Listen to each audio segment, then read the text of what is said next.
Praise the Lord. Hello everyone. இன்றைக்கான வேத தியான வசனம் நீதிமொழிகள் 2:8. அவர் நியாயத்தின் நெறிகளை தற்காத்து தம்முடைய பரிசுத்தவான்களின் பாதையை காப்பாற்றுகிறார்.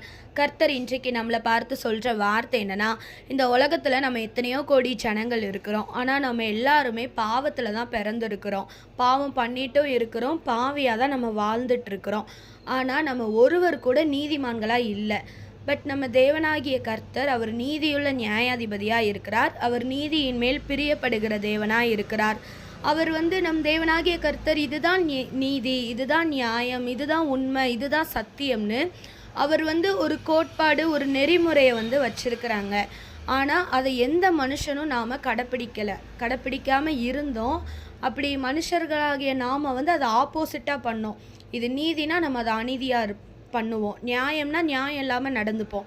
இப்படி நம்ம இருக்கும்போது தான் ஒரு காலத்தில் அப்படி இருக்கும்போது தான் நம் தேவனாகிய கர்த்தர் நம்மை அவர் ரட்சிக்கிறார். அவர் நம்மளுடைய பாவங்களுக்காக மரித்து 3ஆம் நாள் உயிரோடு எழுந்திருக்கிறார். கிருபையினால் நம்மளை ரட்சித்திருக்கிறார்.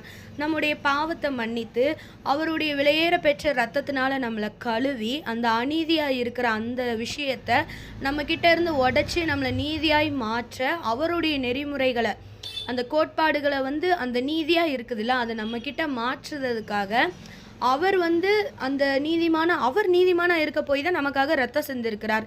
ஏன்னா ஒரு பாவியால் ரத்தம் செஞ்சு நம்மளை ரட்சிக்க முடியாது.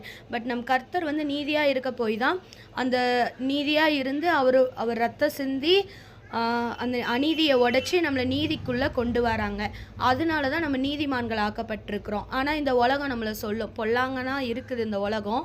நீ நீதி நியாயமாக வாழ்ந்தால் உனக்கு வாழ தெரில, பிழைக்க தெரில, இழிச்ச வாயி, என்ஜாய் பண்ணு லைஃப்பை, அடுத்தவங்களுக்காக வாழாத, உனக்காக வாழ, நீ உன்னை யார்கிட்டையும் ப்ரூஃப் பண்ணாத, அப்படி இப்படி நமக்கு அட்வைஸ் பண்ணிகிட்டு இருக்கு.